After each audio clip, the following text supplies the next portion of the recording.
তুমি ঈদের দিন কোন রকম ডিস্ট্রাকশন ছাড়া কিভাবে মনোযোগ দিয়ে 8 ঘন্টা পড়াশোনা করতে পারবা সেই গাইডলাইনটি আজকের ভিডিওতে শেয়ার করব। চলো শুরু করা যাক। সকালে যখন তুমি ঘুম থেকে উঠবা অবশ্যই ভোর 5টার দিকে ঘুম থেকে উঠবা। এর পরবর্তীতে সুন্দর মতো গোসল করে টোরে নামাজ পড়তে যাবে। এরপর নামাজ থেকে আসবা, এসে তুমি টানা 6 ঘন্টা পড়াশোনা করবা। কিভাবে পড়াশোনা করবা সেটা আমি জানি না, আসলে তুমি পড়াশোনা করবা কেন? কারণ তুমি হচ্ছে একটা আপেল। ভাই, ঈদের দিন যে পড়াশোনা করে, যে বন্ধুটা তোমাকে বলতেছে আমি পড়াশোনা করি, তারও কথা বলারই দরকার নেই। জীবনে এত হাতের হওয়ার দরকার নেই ভাই, জীবনে পড়াশোনা দরকার আছে। তোমার জীবনে এত পড়াশোনা, ঈদের দিন পড়াশোনা না করলে কি হয়?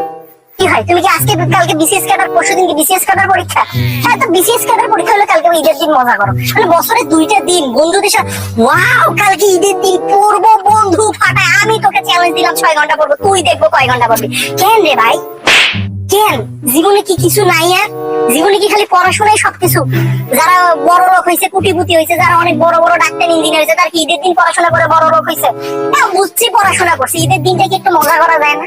যে সকল বন্ধু বলে যে বন্ধু ঈদের দিন আমি 6 ঘন্টা করছি, তুই কয় ঘন্টা করছিস? ব্লক মাইরা রাখা, একদম ব্লক মাইরা রাখা। হ্যাঁ, তো এখন এই যে কত সুন্দর টিপস শেয়ার করলাম তোমাদের সাথে একেবারে, যে 6 ঘন্টা কিভাবে তুমি বা 8 ঘন্টা তুমি কিভাবে পড়াশোনা করবা। এখন তুমি সুন্দর মতো তোমার বন্ধুকে শেয়ার করে জানিয়ে দাও যে বন্ধু আমি তো এই ওয়েতে আসলে 6 ঘন্টা বা 8 ঘন্টা পড়াশোনা করবো, তুমিও পড়াশোনা করো। ঠিক আছে, কালকে অনেক পড়াশোনা হবে, অনেক পড়াশোনা, সামনেই পরীক্ষা। সুতরাং পড়াশোনা থেকে একদম ফোকাস হারানো যাবে না।